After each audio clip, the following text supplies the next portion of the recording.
हरे कृष्णा। जगत गुरु श्रील प्रभुपाद महाराज की जय। जय राधा माधव कुंज बिहारी। जय राधा माधव कुंज बिहारी।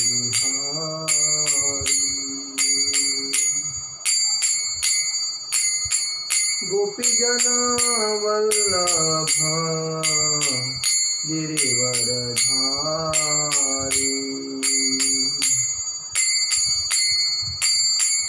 यशोदानंदन व्रज जनरंजन। यशोदानंदन व्रज जनरंजन। यमुना तीरावनचारी। यमुना तीरावनचारी।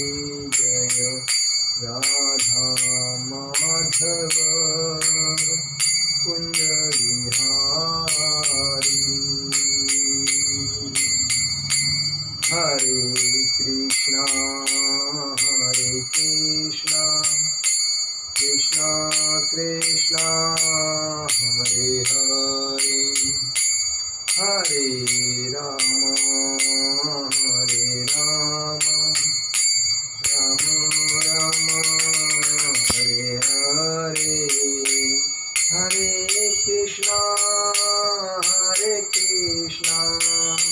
कृष्णा कृष्णा हरे हरे।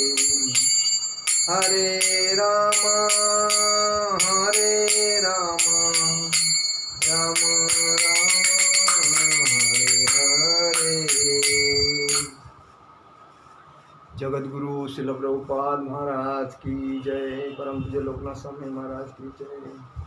पिताय गौर प्रेमानंदे हरि हरि बोल। ओम अज्ञानतिमिरन्धस्य ज्ञानांजनशलाकया चक्षुरुन्मीलितं येन तस्मै श्रीगुरवे नमः। श्रीचैतन्यमनोभीष्टं येन भूतले स्वयं रूप कदा मह्यं ददाति स्वपदादिकम्।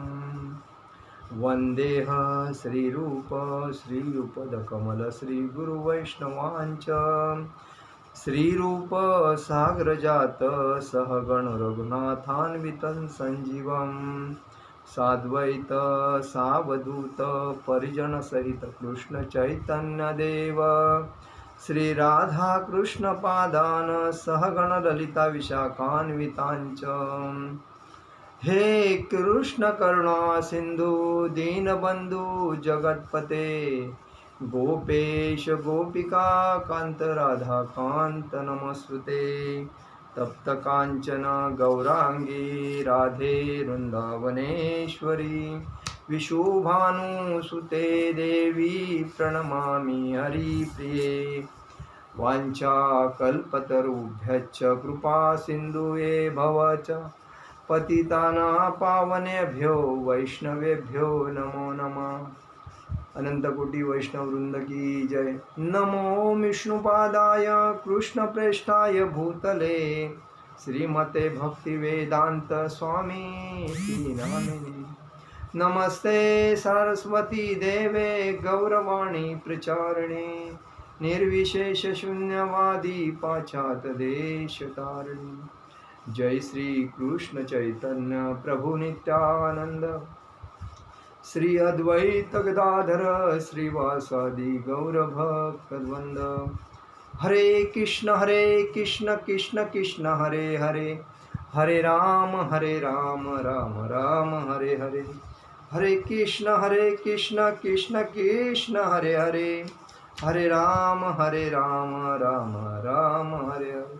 आज हम लोग पुरुषोत्तम मास के पुरुषोत्तम माह अधिक महीना चालू है, इस बेसिस पे 15वें अध्याय पे बात करेंगे। श्रोत्रचक्षुस्पर्शनं च रसनघ्राणमेव च अधिष्ठाय मनश्चाय विषयानुपसवेवते। श्रोत्रचक्षुस्पर्शनं च रसनघ्राणमेव च अधिष्ठाय मनश्चाय विषयानुपसवेवते। श्रोत्रम म्हणजे कान, चक्षु म्हणजे आखेप, स्पर्शनम म्हणजे स्पर्श, च म्हणजे भी, रसनम म्हणजे जीभ, घ्राणम म्हणजे सूंघने की शक्ति, एव म्हणजे भी, च म्हणजे तथा, अधिष्ठाय स्थित होकर, मन म्हणजे मन, च म्हणजे भी, अयम म्हणजे यह, विषयान म्हणजे इंद्रिय विषयों को, उपसेवते म्हणजे भोग करता है। भगवान क्या कहते हैं, इस प्रकार दूसरा स्थूल शरीर धारण करके जीव विशेष प्रकार का कान, आँख, जीभ, नाक तथा स्पर्श इंद्रिय, त्वचा प्राप्त करता है, जो मन के चारों ओर संपूजित है। इस प्रकार वह इंद्रिय विषयों के एक विशिष्ट समुच्चय का भोग करता है। देखिए, जब शरीर आत्मा बदल के दूसरे शरीर में जाता है तभी उसको क्या मिलता है, कान, आँख, जीभ, नाक तथा त्वचा प्राप्त मिलता है। तात्पर्य यही है। दूसरे शब्दों में, यदि जीव अपना चेतना को कुत्ता या बिल्ली के गुणों जैसा बना देता है तो उसे अगले जन्म में कुत्ते या बिल्ली का शरीर प्राप्त होता है, जिसका वह भोग करता है। चेतना मूलतः जल के समान विमल होती है। देखिए, जब मरने के टाइम पे जब जो आदमी जो सोचता है उस टाइप का उसको शरीर प्राप्त होता है, और इसीलिए भगवान यही कहते हैं कि जो आदमी बिल्ली का सोचेगा, कुत्ते का सोचेगा, सुअर का सोचेगा, या और बहुत से प्राणी हैं, 84 लाख योनि है, तो कौन सी योनि का वो उस टाइम याद करता है, उस योनि में वो जाता है, उस टाइम उसको एक ऐसा चेतना जो है वो चेतना पानी के जैसी है। जैसा पानी में कलर मिलाने के बाद वो पानी कलर का हो जाता है, वैसा ही चेतना का है। चेतना मूलतः जल के समान विमल होती है, लेकिन यदि हम जल में रंग मिला देते हैं तो उसका रंग बदल जाता है। इसी प्रकार से चेतना भी शुद्ध है, क्योंकि आत्मा शुद्ध है, लेकिन भौतिक गुणों की संगति के अनुसार चेतना बदलती जाती है। देखिए, आत्मा अंदर शुद्ध है, प्योर, परंतु जो किसकी संगत करता है उसके ऊपर क्या परिणाम हुआ है, और वो उसके दिमाग में जो आता रहेगा उस टाइम में वो जब देह त्याग करता है, तभी आत्मा जब शरीर छोड़ता है उस टाइम उसको वो देह याद आएगा, तो वो योनि उस योनि में जाती है, और उस योनि में जाने के बाद उसको वही शरीर प्राप्त होता है। इसीलिए कहा गया है कि आत्मा शुद्ध है, लेकिन भौतिक गुणों से संगति के, मतलब आप किसकी संगति कर रहे हैं, उस संगति के अनुसार चेतना बदलती है। मतलब उस संगति के वजह से आपकी चेतना जो है शरीर बदलने के टाइम पे वो बदलती है और उस शरीर में जाती है। वास्तविक चेतना को कृष्ण भावनामृत में है, अतः जब कोई कृष्ण भावनामृत में स्थित होता है तो वह शुद्धतर जीवन बिताता है। देखिए, अगर वो बचपन से लेके बुढ़ापे तक, जिसका मतलब शरीर त्यागने तक, उसको अगर कृष्ण भावना ही उसके दिल में बैठी है तो उसको भगवान का रूप दिखता रहेगा। भगवान जो मूर्ति है, भगवान का जो विग्रह है, तो वही विग्रह का वो याद करता रहेगा, तो उस टाइम उसको वो भगवान के भक्त के योनि में ही उसको शरीर प्राप्त होगा। लेकिन और भागवत धाम में जाएगा, गोलोक धाम में जाएगा वो। लेकिन अगर वो उस टाइम अगर किसी राजकीय कोई पॉलिटिक्स वाला है, कोई मतलब मांस मच्छी मटन खाने वाला है, कोई गुंडागर्दी करने वाला है, या कोई और ऐसे बहुत से समाज में गंदगी करने वाले जो लोग हैं उनकी संगति में जाता है, तो उसके दिमाग में वही चक्कर चलता रहेगा, वही विचार आते रहेंगे, वही दिखता रहेगा और उस योनि में वो जाता रहेगा। तो उसके दिमाग में उस टाइम वो नहीं आएगा कि बाबा मैंने भक्ति किया है तो मैं भगवान को सामने दर्शन कर लूँ भगवान का। तो ऐसा नहीं होता है। जब लोगों को ये समझना चाहिए कि अगर हम किसकी संगति करते हैं उसके परिणाम अपने दिमाग में आते रहते हैं, बार बार सोचते रहते हैं। तो ऐसा नहीं होना चाहिए। उसी वजह से भगवान की अगर भक्ति करते हैं तो भक्त का संग मिलता है, भक्तों का सपोर्ट मिलता है और भगवान का जो विग्रह है वो सामने दिखता है। तो उस टाइम शरीर छोड़ने के टाइम पे हर आदमी को उसका अच्छी तरह फायदा होता है। अतः जब कोई कृष्ण भावना में मृत में स्थित होता है तो वह शुद्धतर जीवन बिताता है, लेकिन यदि उसकी चेतना किसी भौतिक प्रवृत्ति में मिश्रित हो जाती है तो अगले जीवन में उसे वैसा ही शरीर मिलता है। यह आवश्यक नहीं है कि उसे पुनः मनुष्य शरीर प्राप्त हो। कुत्ते का मिले, बिल्ली का मिले, सुअर का मिले, देवता का मिले या 84 लक्ष योनि में जितने भी कीटक मूंगी जो भी है वो उसको शरीर मिल सकता है। हाथी का मिल सकता है, घोड़े का मिल सकता है, गधे का मिल सकता है, और बहुत से प्राणी हैं जो पक्षी का मिल सकता है, कबूतर का मिल सकता है कोई। तो उसको 84 लाख योनियों में वो कोई भी रूप प्राप्त कर सकता है, ऐसा ये अध्याय में बोला। दूसरा अध्याय में उत्क्रामन्तस्थितवापि भुजान वा गुणान्वितम विमूढानानुपश्यन्ति पश्यन्ति ज्ञानचक्षुषा। उत्क्रामन्तस्थितवापि भुजान वा गुणान्वितम विमूढानानुपश्यन्ति पश्यन्ति ज्ञानचक्षुषः। उत्क्रामंतम म्हणजे शरीर त्यागते हुए, स्थितम म्हणजे शरीर में रहते हुए, वा अपि म्हणजे अथवा, भुजानम म्हणजे भोग करते हुए, वा अथवा गुण अन्वितम म्हणजे प्रकृति के गुणों के अधीन, विमूढ़ा म्हणजे मूर्ख व्यक्ति, न म्हणजे कभी नहीं, अनुपश्यंती म्हणजे देख सकते हैं, पश्यंती म्हणजे देख सकते हैं, ज्ञान चक्षुषा म्हणजे ज्ञान रूपी आँखों वाले। मूर्ख न तो समझ पाते हैं कि जीव किस प्रकार अपना शरीर त्याग करता है, नहीं वे यह समझ पाते हैं कि प्रकृति के गुणों के अधीन वह किस तरह के शरीर का भोग करता है।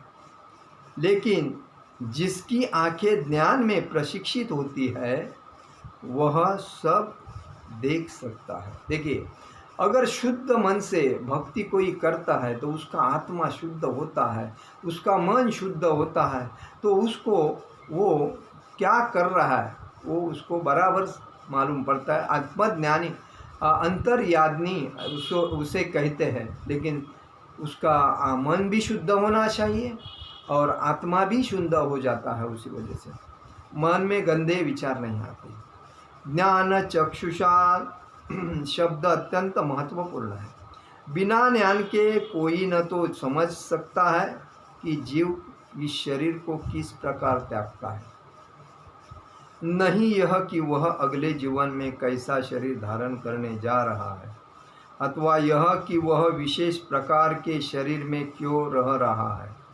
इसके लिए पर्याप्त ज्ञान की आवश्यकता होती है, जिसे प्रामाणिक गुरु से भगवद गीता तथा अन्य ऐसे ही ग्रंथों को सुनकर समझ जा सकता है।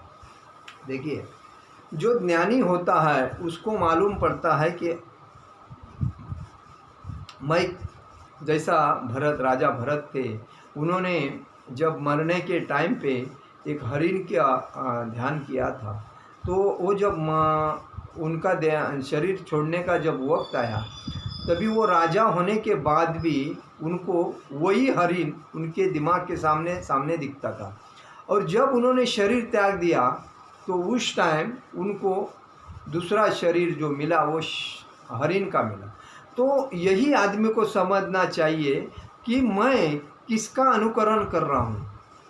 मैं अगर भक्ति कर रहा हूँ तो भक्ति में मैं भगवान के विग्रह का अनुकरण कर रहा हूँ कि किसी, ये मन जो है वो वारे के जैसा चंचल है, वो किसी को मिलने वाला नहीं और किसी एक जगह पे रुकने वाला नहीं।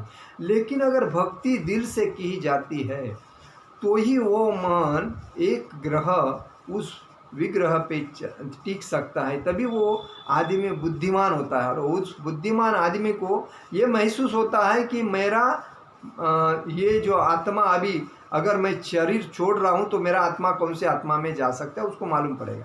लेकिन अगर वो उस भक्ति में नहीं है, श्री कृष्ण भावना भक्ति में नहीं है, तो उसको वो आत्मा ज्ञान नहीं होएगा। वो देखिए आज कितने लोग ऐसे हैं, ये कलयुग चालू है और उस कलयुग में ऐसे ऐसे लोग हैं, सब चीज़ में खा पी के इंजॉय कर रहे हैं। उनको लगता है ये शरीर मिला है ना, वो मज़ा करने के लिए मिला है।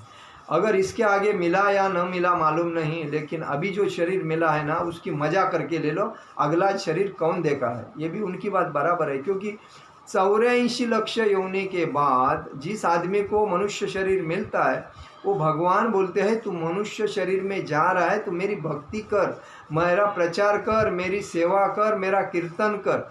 लेकिन ये मूर्ख आदमी इस माया मोह के चक्कर में ये क्या सोचता है कि मेरे को ये जो शरीर मिला है तो मौज करने के लिए, डांस बार जाने के लिए, लड़कियां घुमाने के लिए, झूठ बोल के पैसा कमाने के लिए, राजकारण के जैसे चंडाल लोगों के नाद में लग के पॉलिटिक्स करके गरीब को सता कर पैसा कमाने के ऐसे जो विचार आते हैं गंदे गंदे, घर वाले को तकलीफ़ देना है, किसी को दोस्त को तकलीफ़ देना है, झूठ बोलना है, पैसा कमाना है, खोटी इमेज बनाना है, गाड़ी लेना है बदलती करना है, रूम लेना है बदलती, और क्या क्या, मतलब ऐसा ये झूठ का है।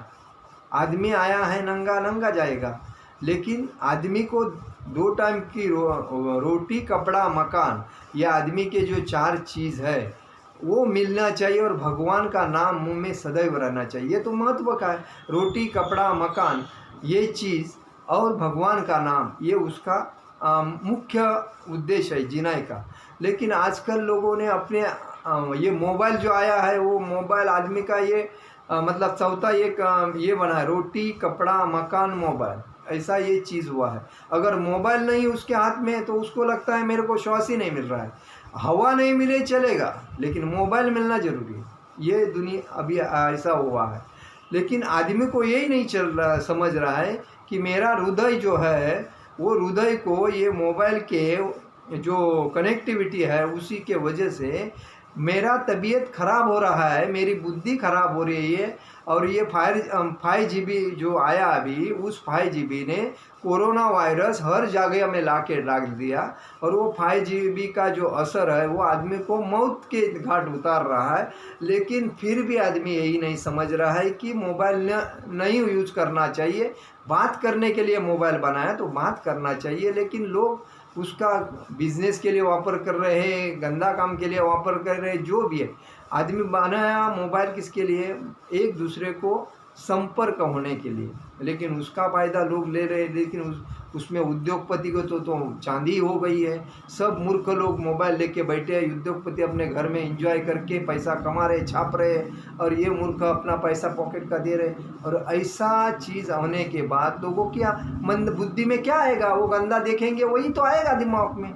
तो यही बात है कि आदमी किसकी संगत करता है, उसी बेसिस के उसका परिवर्तन मतलब सोच चलती है। अगर वो सोच बदलना चाहता है तो वो बदल सकता है, अगर नहीं बदलना चाहता है तो नहीं बदलता।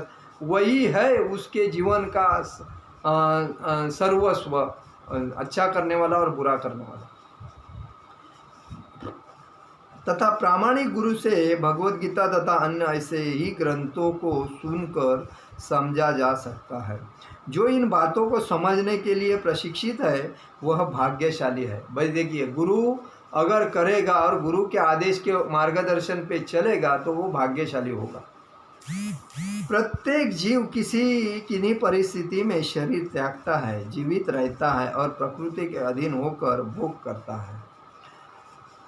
फलस्वरूप वह इंद्रिय भोग के भ्रम में नाना प्रकार के सुख दुख सहता रहता है। ऐसे व्यक्ति जो काम तथा इच्छा के कारण निरंतर मूर्ख बनते रहते। देखिए इधर बताया है, फलस्वरूप वह इंद्रिय भोग के भ्रम में नाना प्रकार के सुख दुख सहता रहता है। देखिए बताया ना, क्योंकि उसमें जो भी मिला है मोबाइल हाथ में, तो उस मोबाइल के बेसिस पे उसको जो जो अच्छा लगता है, जो जो खराब लगता है वो खाली देखता है, बाकी तो कोई देख नहीं रहा, मैं ही देख रहा हूँ।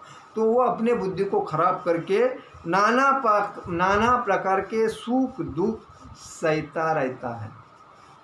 ऐसे व्यक्ति जो काम तथा इच्छा के कारण निरंतर मूर्ख बनते रहते हैं, अपने शरीर परिवर्तन तथा विशेष शरीर में अपने वास को समझने की सारी शक्तियाँ खो बैठते हैं। देखिए इस मोबाइल के वजह से उसको मेरे को क्या करना है, मुझे अगर ये मोबाइल वाले पैसा कमा रहे हैं मेरे को मूर्ख बना के, तो मैं कोई अच्छा काम करूं और दूसरे से पैसा मैं कमाऊं, ये उसके दिमाग में आती नहीं है बुद्धि ये आती है कि ये मोबाइल से कुछ अच्छा दिख रहा है, मोबाइल चलाता रहे, नेट चलता, नेट वाला पैसा कमा रहा है, मोबाइल में ऐप डालने वाला पैसा कमा रहा है, और जो एडवर्टाइज देने वाला पैसा कमा रहा है।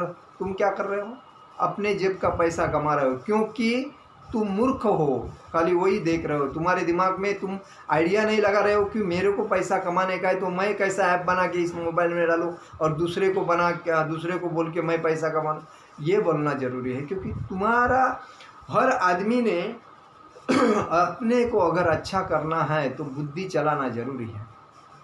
तो वो निरंतर मूर्ख बनते रहते हैं, अपने शरीर परिवर्तन तथा विशेष शरीर में अपने काम वासना को समझने की सारी शक्तियाँ खो बैठते हैं। देखिए उस चक्कर में पड़ने के बाद, गंदे आदमी की संगति करने के बाद या मोबाइल की संगति कंटिन्यू करने के बाद वो अपनी बुद्धि खो बैठते हैं, और उनको ऐसा नहीं लगता है कि मुझे अच्छा क्या करना है। वो डिपेंडेंट हो जाते हैं दूसरे के ऊपर, और बाद में वो अपनी बुद्धि अपनी शक्ति खो बैठते हैं। वे इसी नहीं समझ सकते, किंतु जिन्हें आध्यात्मिक ज्ञान हो चुका है वे देखते हैं कि आत्मा शरीर से भिन्न है और यह शरीर बदलकर विभिन्न प्रकार से भोगता रहता है। लेकिन वो ये नहीं समझते कि मेरा आत्मा है, पहले जन्म में मैं कौन था क्या था, लेकिन आज मैं जो आया हूँ इस मानव शरीर में भक्ति करने के लिए, तो मैं भक्ति के नाम पे क्या कर रहा हूँ। और तो वो नहीं शरीर, लेकिन आत्मा जब शरीर त्यागता है तो आत्मा शरीर से अलग है, क्योंकि ये आत्मा भगवान का अंश है, और भगवान के अंश का रहते हुए वो 84 लाख योनि घूम के इस मनुष्य जीवन में आया है। तो उसको सब मालूम है, पिछले टाइम कहा था, लेकिन जब शरीर बदलता है उस शरीर में जाता है। जानवर के शरीर में जाएगा तो जानवर के शरीर जैसा वो चेतना अहंकार ये जो गुण है तो उसके कभी जाते नहीं, वो चेतना उनके साथ ही जाती है। तो उस बेसिस पे वो उस शरीर में जाके उस शरीर में अपना कार्य चालू करता है।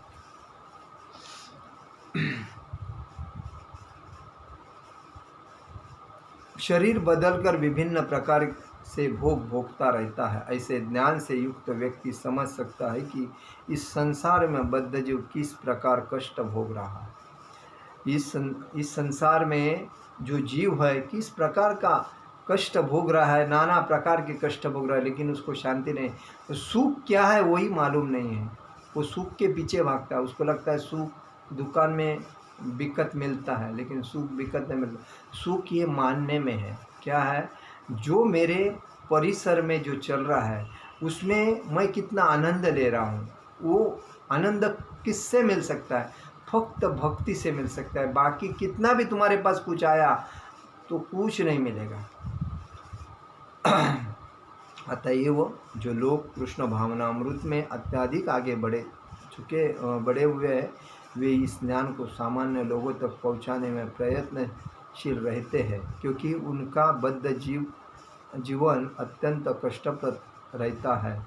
उन्हें इसमें से निकलकर कृष्ण भावना भावित होकर आध्यात्मिक लोक में जाने के लिए अपने को मुक्त करना चाहिए। देखिए ने बताया है कि हाँ, सही संसार में बद्ध जीव इतना तकलीफ सह रहा है, लेकिन उसको सुख का कभी एहसास नहीं होता। वो सुख के लिए ही धड़पड़ता है, मेरे को पैसा आएगा सुख मिलेगा, मेरे पास संपत्ति आएगा सुख मिलेगा, मेरे बाल बच्चे कमाते रहेंगे सुख मिलेगा, ये ऐसा सोचता है, लेकिन ये कुछ काम का नहीं। लेकिन सुख अगर तुमको चाहिए तो सुख फक्त भगवान के भक्ति में है। और वो भी भक्ति कैसे, दिल से करो। तुम्हारा पहला काम धंधा करो, पेट के लिए काम धंधा करना जरूरी है। तो काम धंधा करने के बाद किसी की बुराई मत करो, किसी का गंदा दिमाग में मत विचार लाओ। जो कुछ हो रहा है आजू बाजू परिसर में, उसके ऊपर ध्यान मत दो। तुम्हारा ध्यान तुम्हारे भक्ति के ऊपर, बुक्स पढ़ने के ऊपर और अच्छे विचार करने के ऊपर ही होना चाहिए। अगर तुम्हारे को लगता है कि किसी का मैं अच्छा करूं, तो किसी बेचारा गरीब है उसको कपड़ा लत्ता खाना पीना दे दो। उसको अगर तुम्हारे पास ज़्यादा घर है उसको घर दे दो, उसको रहने को दे दो। उसका परिवार अगर अच्छा चल रहा है तो उसके आशीर्वाद भी मिलेगा और देख के आपको लगेगा मैंने कुछ अच्छा किया। कुछ ऐसा करो जो जीवन में आनंद प्राप्त हो जाए। हाँ, गलत लोग यही सोचेंगे कि हमको कुछ मिलेगा, क्या मिलेगा, ये क्योंकि हर आदमी एक दूसरे के ऊपर डिपेंड है तो फ़ायदा कमाने के लिए सोच रहा है। लेकिन कभी भी फ़ायदा, अगर अपना पेट भरा है, बैंक बैलेंस बहुत है, पैसा बहुत बैंक में है, संपत्ति अच्छी तरह है, अभी मेरे को किसकी ज़रूरत नहीं संपत्ति और पैसे की, मैं खाली लोगों का भला करूं, तो ऐसे ऐसे लोगों को चॉइस करके उनका भला करके देना ज़रूरी है। क्योंकि एक कुटुंब अगर तुम भला करते हो तो तुम्हारे को बहुत आशीर्वाद भी मिलते हैं। और भगवान ने यही कहा है कि मैंने सबको समान सब कुछ दिया है, समान बुद्धि दिया है, समान सब कुछ दिया होने के बाद भी जब लोग अपने स्वार्थ के लिए दूसरे को बाजू करके खुद का स्वार्थ करते हैं और दूसरे का नुकसान करके अपना फ़ायदा करते हैं, तो ये बहुत बहुत बहुत ही बड़ा अपराध और गुनाह है। तो ये बहुत पाप है। तो ऐसा पाप जो करता है उसको पुनरच जन्म पुनरच मरण, कितना भी उसने पुण्य करो लेकिन उसको कुछ फ़ायदा नहीं होता है। क्योंकि भगवान यही सोचते, भगवान ने इसमें यही बताया है कि क्षत्रिय रहे, वैश्य रहे, शूद्र रहे, इसमें किसी को भी अगर इस संसार से बाहर निकलना है तो उसे संन्यास लेना जरूरी है। क्योंकि सन्यासी आदमी कभी किसी का बुरा नहीं सोचता है, किसी का अपराध नहीं करता है, किसी को तकलीफ़ नहीं देता है, किसी प्राणी की हत्या नहीं करता है और किसी का भी लूट के नहीं लेता है। उसको जो भी मिलता है वो भगवान को साक्षी रख के वो जो भी मिलता है उसमें खुश रहता है और खुशी के वजह से वो भगवत प्राप्ति प्राप्त करके शुद्ध भक्त बन के वो भागवत धाम में, गोलोक वृंदावन धाम में भगवान के सानिध्य में सेवा करने में जाता है। और उस टाइम उसको ये भौतिक शरीर नहीं मिलता है, आध्यात्मिक शरीर मिलता है। और आध्यात्मिक शरीर मिलने के बाद वापिस ये पुनरप जन्म पुनरस मरण इसमें आना नहीं पड़ता है। और इसीलिए हर आदमी ने दूसरे का अच्छा करके कभी झूठ नहीं बोलना है, कभी चोरी नहीं करना है और कभी ये कलयुग में जो लोग कर रहे हैं उसको झूठे को सपोर्ट नहीं करना है। जो सत्य है उसको सपोर्ट करना है, जो सत्य है उसको सहकार्य देना है और उसके साथ चलना है, उसको साथ में लेके उसको अच्छे विचार देना है, तो ही ये काम करेगा। आज भारत के पंतप्रधान जो है उन्होंने सब कुछ देखा है, दुनिया क्या है कैसी है, तो आज वो जो चल रहे हैं तो उनका अनुभव है, उनका आत्मा है, वो अंदर से शुद्ध है और वो आत्मा उनको बताता है कि मुझे इस देश को अगर सुधारना है तो मुझे अच्छे लोगों को, अच्छे विचार को लेके चल के आने वाली पीढ़ी जो है उस पीढ़ी को मुझे एक अच्छा भारत देश बना के रखना है। अगर वो अच्छा भारत देश बना के रखेंगे तो आने वाली पीढ़ी सुख समृद्धि से आनंद से जिएगी, नहीं तो चोरों के हाथ में जाएगा तो चोर देश को बेच देंगे और अपने देश की वाताहत लगे भारत माता वापिस रो पड़ेगी और अंधा कारोबार होगा और गलतियाँ मतलब कलयुग को बहुत प्रोत्साहन होगा। इसीलिए वो अच्छी तरह दिन रात 18-19 घंटे काम करके आने वाली पीढ़ी के भले के लिए ये जो कर रहे हैं वो सही है, उसको सपोर्ट करके लोगों ने ऐसा पारदर्शक सरकार को हमेशा गद्दी पे बिठा के अपना आनंद अपने संसार में जीवन का आनंद लेना चाहिए, यही है। तो भगवान यही बोलते हैं कि किसी शरीर त्यागने के टाइम पे किसी कृष्ण भक्त का अगर आप सपोर्ट लेते हैं और कृष्ण भक्ति में इन्वॉल्व होते हैं और हरे कृष्णा कृष्ण कृष्ण हरे हरे हरे राम राम राम हरे हरे, अगर ये मंत्र बोलते हैं, भगवत गीता पढ़ते हैं, भागवतम पढ़ते हैं, अच्छे विचार रखते हैं, सातत्य दूसरे का अच्छा सोचते हैं, तो तुम्हारा अच्छा होगा, तुम्हारे को भगवत प्राप्ति होगी और शरीर भी भागवत धाम जाएगा, मतलब आत्मा भागवत धाम जाएगा, तो आपको मुक्ति मिलेगी। वापिस पुनरस जन्म पुनरस मरण इस चक्कर में फंसना नहीं पड़ेगा। इसीलिए सर्वश्रेष्ठ भागवतम, भागवत भक्ति, श्री कृष्ण भक्ति महत्व की है, वही करते रहो। अपने आरोग्य का आनंद ले लो, भौतिक संसार में आए हो उसका जीने का आनंद ले लो और भक्ति का आनंद लेके अपने आप को मुक्त करो। हरे कृष्ण कृष्ण कृष्ण हरे हरे, हरे राम राम राम हरे हरे। जगत गुरु शिल प्रभुपाद महाराज की जय, परम पूज्य लोकनाथ स्वामी महाराज की जय। निताय गौर प्रेमानंदे हरे हरि।